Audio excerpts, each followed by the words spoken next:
The fluorescent lights of the grocery store buzzed faintly overhead. In the checkout line, a man stood clutching a small package of diapers, the cheapest brand he could find. His clothes were worn, his shoes scuffed, and in his other hand, he held a crumpled dollar bill and a few coins that barely made $1 more. His name was Jason, and this was all he had left. Behind him, the line grew impatient, shoppers sighing and shifting their carts. Jason's face flushed red as he counted the change again, hoping somehow the numbers would stretch further. But they didn't. The cashier looked at him sympathetically. "Sir, this isn't enough." Jason swallowed hard, glancing back at the bundle in his arms. His daughter's last diaper had been used that morning. He couldn't go home without these. He couldn't let her down. But what he didn't know was that just behind him, a man in a tailored suit was watching. And the words that man was about to speak would change Jason's life forever. If this moment already moved you, stay with us, because what happened next will stir your heart in ways you'll never forget. Jason hadn't always been the man counting coins at a checkout line. Not long ago, he had a steady job at a construction company, a modest home, and the joy of becoming a father. But life unraveled faster than he could hold it together. His wife had left months after their daughter's birth. The weight of bills, sleepless nights, and her own battles pushing her out the door. One morning, Jason woke up to find nothing but a note on the kitchen table. "I can't do this anymore." From that day, he became both father and mother. He juggled shifts on construction sites until an accident cost him his job. With no savings, rent slipped past due, cupboards emptied, and every dollar stretched thinner than the last. Yet through it all, he kept fighting. He learned how to braid his daughter's hair with clumsy fingers, how to warm formula with the last bit of gas in the stove, how to rock her to sleep even when his own body begged for rest. Neighbors whispered, "He won't last long." Friends disappeared, tired of loan requests he couldn't repay. Still, Jason refused to let his daughter feel unloved. He'd go without food, without sleep, without pride, but never without trying. And so here he stood, clutching a package of diapers like it was life itself, with only a single dollar left in his pocket. But someone was about to notice his fight, someone he least expected. Jason's hands shook as he slid the last coin across the counter. The cashier counted quickly, then gave him a soft, apologetic look. "Sir, you're still short." Heat crept up Jason's neck. He glanced back at the diapers, then at the line of shoppers behind him. Someone sighed loudly. Another muttered, "Hurry it up." Jason's jaw tightened. He wanted to explain, to tell them he wasn't careless, he wasn't lazy. He was just a father, doing everything he could. But the words caught in his throat. Slowly, he reached for the package, ready to set it aside. His daughter would have to wait. Then, a voice cut through the impatience. "Come. Steady. Unexpected. I'll take them all."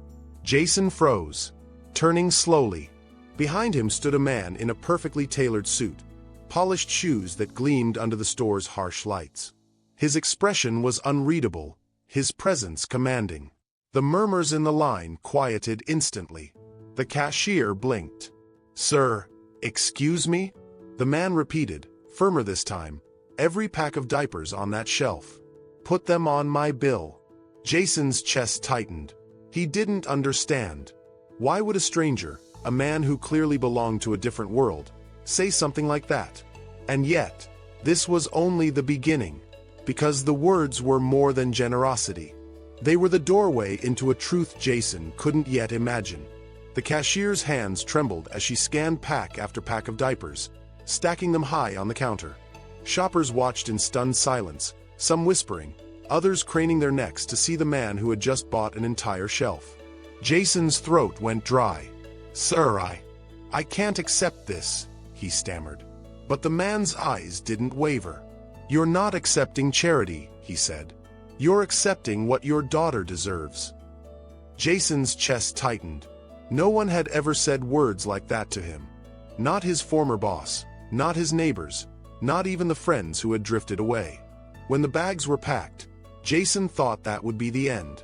A kind gesture, a fleeting moment, and then this stranger would disappear back into the life Jason could never touch. But instead, the man walked with him out to the parking lot. "You don't have a car?" the man asked, noticing Jason's arms straining under the weight of the bags. Jason shook his head. "Lost it months ago. Been taking the bus." The man hesitated, then said firmly, "Let me drive you home." Jason froze. His instincts screamed to refuse, to protect what little pride he had left. But his daughter's needs outweighed his ego. Slowly, he nodded. The ride home was quiet at first. Jason gave clipped directions, his eyes on the floorboard, embarrassed by the holes in his shoes. But then, as they pulled up to the small, run-down apartment building, the man finally spoke. "Jason," he said, his tone low but steady, "I didn't help you today out of pity. I helped you because once I was you." Jason's head snapped toward him, stunned. His lips parted, but no words came. The man's jaw tightened, his gaze distant, as if remembering a past he rarely spoke of.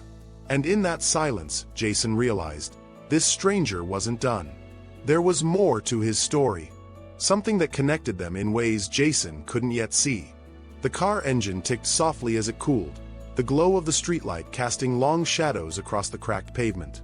Jason clutched the bags of diapers, his heart pounding from the man's words. "You were me," Jason whispered, his voice hoarse. The man, Mr. Reynolds, leaned back in his seat, staring at the worn-out building in front of them. "Years ago, I stood in a grocery line just like you. I had a baby girl at home, nothing in my wallet but a few coins, and a choice to make. Formula or rent.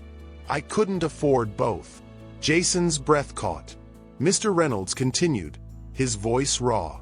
"I remember the shame. The way people looked at me like I had failed before I even began. But one night, a stranger stepped in. Paid for my groceries. No questions, no pity, just kindness. And that moment lit something inside me."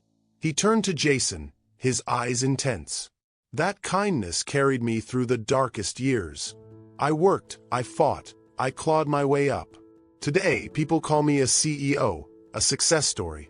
But I never forgot what it felt like to stand where you are, to be seen as nothing, yet given a chance." Jason's throat tightened, his vision blurring. For years, he believed no one understood the weight he carried. And now, sitting beside this man, he realized someone did. Mr. Reynolds leaned forward. "So when I saw you counting coins, I didn't see a failure. I saw a father, a man who refused to give up on his child.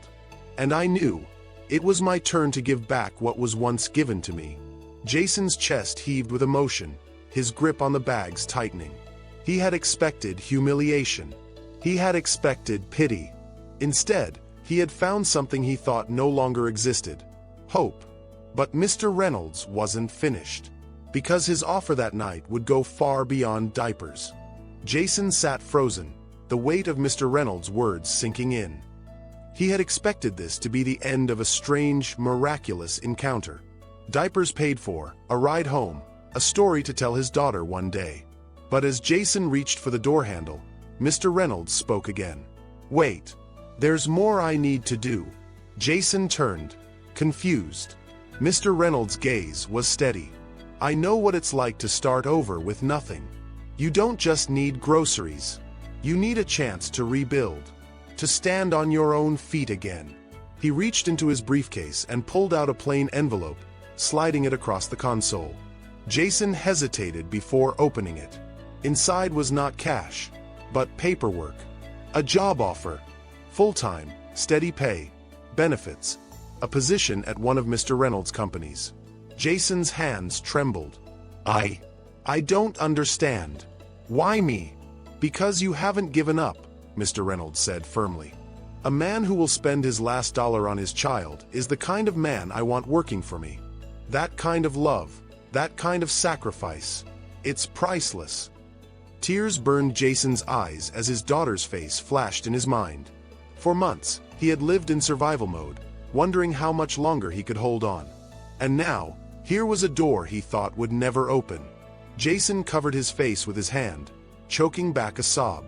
"Thank you," he whispered. Mr. Reynolds placed a hand on his shoulder. "Don't thank me. Just promise me you'll keep going. Because one day, someone else will need you to step in, just like I did tonight." The next morning, Jason woke to a different world. For the first time in months, he fed his daughter without fear of running out. He held her in his arms, whispering, "We're going to be okay." And in that moment, he understood the lesson Mr. Reynolds had lived by. Sometimes kindness is a circle. What you give away comes back when you need it most. Jason had asked for nothing more than a pack of diapers. What he received instead was a chance at life, at dignity, at a future for his daughter. Because sometimes, the smallest act of kindness can rewrite an entire story. If one father's last dollar could spark a kindness that changed his life forever, imagine what the next story will do to your heart. Don't stop here. Watch our Kindness That Changed Everything playlist and let the next twist remind you that hope can come when you least expect it. And if you believe stories like Jason's deserve to be heard by millions more, subscribe now and join our Soul Twist family, because the next story might just be the one that changes you.